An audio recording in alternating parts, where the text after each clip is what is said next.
After much push and pull and give and take, former director of the FBI, James Comey, set to testify privately on Capitol Hill today about the decisions the DOJ made under his leadership in 2016. So what are the key questions that the House Judiciary and Oversight Committee should ask him? Joining us now to discuss is Fox News contributor and former Republican Congressman of Utah, Jason Chaffetz. Jason, you've been in that chair asking questions to actually Comey before. What are the top 5 questions that you think they need to ask today?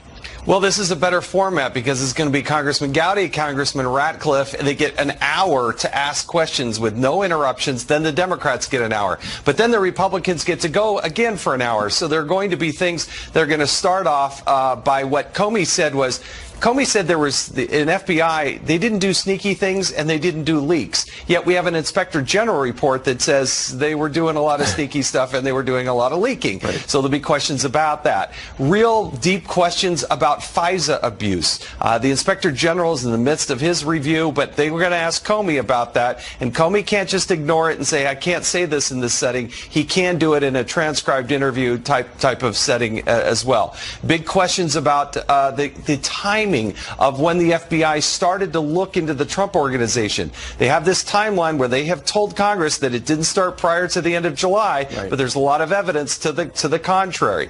You also have an FBI, the upper echelon, that's in chaos. Most all of these people have either had to resign, they've been fired, they've had to. How is it that Mr. Comey presided over one of the most inept FBI organizations in the history of the FBI? Right. And why is it there was so much bias and animus that was going on there? That's just, the first hour, let alone exactly. The other hours. And it's going to go on and on. You said the questions are going to be asked by Mr. Gowdy and Congressman Ratcliffe as well. I had heard a rumor in Washington that Mr. Ratcliffe was actually being considered for Attorney General, but now we're hearing that it might be this Bill Barr, who once upon a time was AG.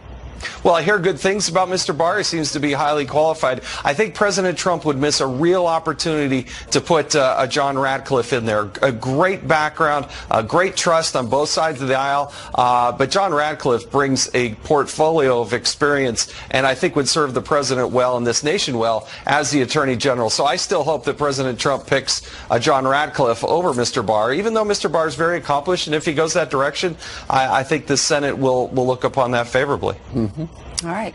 Ratcliffe is a congressman from the great state of Texas. Yeah, former U.S. attorney. Great guy.